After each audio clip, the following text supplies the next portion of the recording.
Ghosn. Bonjour Ricardo Caram. Bonjour tout le monde. Merci d'être en direct avec nous sur Europe 1 ce matin. D'un mot, la fondation Takrim, vos objectifs? C'est mettre en valeur les réussites du monde arabe et véhiculer un message de positivité et d'espoir. Voilà, c'est surtout inspirer les jeunes là où ils sont en leur disant vous pouvez également réussir et arriver à faire de vos rêves une réalité. Et je vous posais la question puisque vous avez rencontré Carlos Ghosn à plusieurs reprises dans le cadre de vos activités de journaliste. Vous êtes journaliste au Liban, mais aussi avec cette fondation. Il est intervenu à plusieurs reprises. Vous le connaissez bien, Carlos Ghosn, depuis de longues années. Depuis combien de temps est-ce que vous le connaissez ? Depuis 21 ans exactement. Depuis 21 ans. Je l'ai reçu sur mon plateau d'émission télé, il y a 21 ans de cela, et puis cette rencontre s'est répétée à plusieurs reprises. Donc nous avons fait pas mal d'émissions qui ont brillamment réussi, et par la suite il a siégé sur le jury board de la fondation, et il a participé à pas mal de conférences que nous avons organisées. Je voulais planter le décor, vous êtes un 20 ans, proche de Carlos Ghosn, vous le connaissez bien sa famille.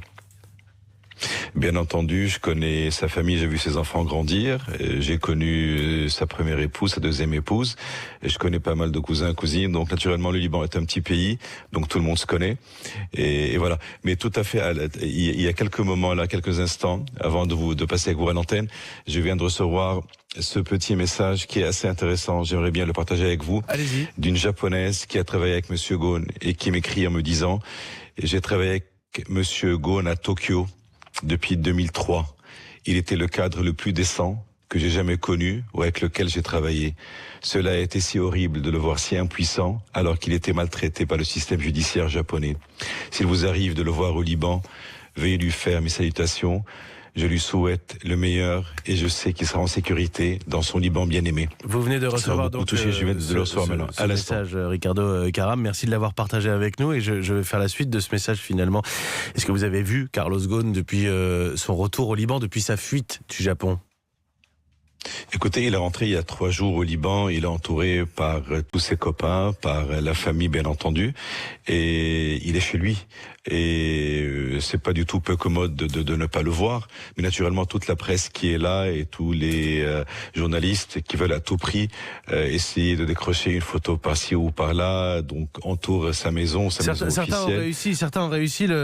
Il y a des photos de Carlos Ghosn en train de réveiller né le 31 décembre en famille. Vous étiez de ce réveillon ? Non, c'était un tout petit réveillon. Il y avait 7 personnes exactement à ce dîner-là. Il y a une photo ou 2 photos qui ont circulé. Mais bon, c'est bien parce que les gens, ça a permis aux gens de le voir, de voir à quoi il ressemble. Il est toujours le même. Carlos Ghosn est quelqu'un pour qui une condition physique est très importante et quelqu'un qui fait toujours son sport. Je me souviens, j'ai un copain qui était son voisin à la Georges Mandel à Paris et il me disait le matin de bonne heure, j'écoutais son treadmill et je l'écoutais en train de faire sa course et son sport matinal. Et je pense que ça ne s'est pas arrêté au Japon, même quand il était en résidence forcée là-bas. Et je pense que ça l'a gardé, ça l'a maintenu en forme et ça a fait qu'il est toujours le même qu'on l'a connu. Comment va-t-il ? Écoute, je pense qu'il est plus combatif que d'habitude. C'est quelqu'un, comme vous le savez, comme tout le monde le sait, très strict, exigeant, qui n'a pas une minute à perdre. Donc, c'est toujours des projets d'avenir. Et naturellement, ce qui prime maintenant, c'est cette conférence de presse qui se prépare. Cette conférence de presse pour mercredi prochain, on le dit donc combatif. Est-ce qu'il a des comptes à régler ? Je ne parle pas que de la justice japonaise, je parle évidemment de Nissan. Je pense que M. Ghosn est un homme qui a une vision et une stratégie incomparable. C'est quelqu'un qui sait quoi faire, comment le faire, à quel moment le faire. Et je pense cette conférence de presse qui a dû avoir lieu il y a quelques mois à Tokyo. On se souvient très bien quand il a tweeté, quand il a annoncé cette conférence de presse, ce qui s'est passé par la suite. Il a été incarcéré à nouveau. Je pense qu'elle a été remise là pour la semaine prochaine. Et ce qu'il allait dire avant, il va toujours le dire. Il va défendre naturellement toutes ces allégations, on a voulu le ces couler. accusations. Il faut qu'on soit très clair. Il va y avoir presque des théories du complot autour de tout ça. Vous le comprenez bien. On a voulu couler Carlos Ghosn du côté du Japon. C'est ce que vous pensez ? Je suis sûr de ça. Vous êtes sûr de ça ? Je suis sûr de ça. Est-ce que Vous savez... Allez-y. Allez-y, je vous écoute. Non, mais je vous ai coupé la parole. Vous êtes sûr que du côté de Nissan ou des autorités japonaises, on a voulu descendre cet homme de son piédestal? Ouais. Je pense bien. Je pense bien. Est-ce que vous diriez que le Japon, ça paraît presque évident dans vos réponses, mais la France aussi, ont lâché Carlos Ghosn? Naturellement, je pense que la France aurait pu jouer un rôle très important. Elle aurait pu être à ses côtés, le secourir. Je me souviens très bien des appels successifs que Madame Ghosn a lancés au président Macron et combien elle a essayé de le voir et de le rencontrer, chose qui n'a pas eu lieu. Mais je pense que tout ça, c'est derrière nous maintenant. Ce qui est important, c'est d'aller de l'avant et d'affronter cette nouvelle étape et cette nouvelle phase de la vie de Monsieur Ghosn.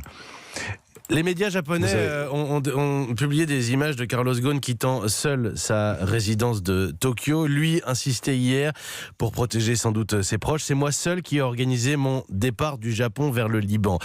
Cela dit, tous les experts le disent ce matin encore. On ne peut pas organiser une telle opération sans des soutiens de poids, Ricardo Karam. C'est sûr, mais connaissant Monsieur Ghosn, c'est quelqu'un qui trouve des solutions à tous les problèmes. Il a affronté des problèmes aussi graves que ça, et il a toujours trouvé des solutions. Et regardez ce qu'il a fait de cette compagnie d'entreprise d'auto. Il en a fait le numéro 1 mondial. Et je pense que pendant ces mois où il était au Japon, il a pu imaginer le meilleur scénario pour quitter et pour retrouver sa liberté. Qui est-ce qu'il voit à Beyrouth? Depuis qu'il est au Liban, qui est-ce qu'il voit, Carlos Ghosn? Est-ce qu'il a reçu ou été reçu par des officiels libanais?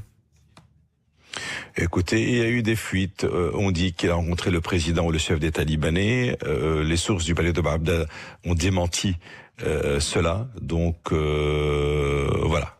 À part ça, il voit ses avocats, il voit sa famille, il voit ses amis, et voilà, toujours confiant, je vous le répète, et combatif qu'avant. Et vous le voyez quand? Dans les prochains jours. C'est pas fait encore. Quels sont les premiers mots que vous voulez lui adresser? Ce que je lui ai écrit, parce que je pense que mes blogs que j'ai écrits, qui ont circulé par des millions dans le monde, ont toujours, je les ai toujours clôturés par une phrase qui dit tu n'es pas seul dans tout cela, on est à tes côtés. Voilà, c'est surtout répéter cette phrase-là qui m'importe, et il le sait d'ailleurs.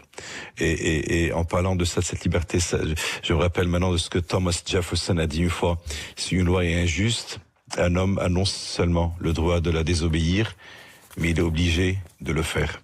La liberté, c'est un cadeau immense. Et aujourd'hui, c'est un homme libre. Merci Ricardo Karam. Je vous remercie. Vous le savez, on va suivre évidemment ce dossier spectaculaire avec ce rebondissement cette semaine, donc la fuite de Carlos Ghosn du Japon vers le Liban. Et nous étions avec vous, Ricardo Karam, président de la Fondation Takrim, journaliste libanais et ami proche de Carlos Ghosn depuis 21 ans. Merci beaucoup.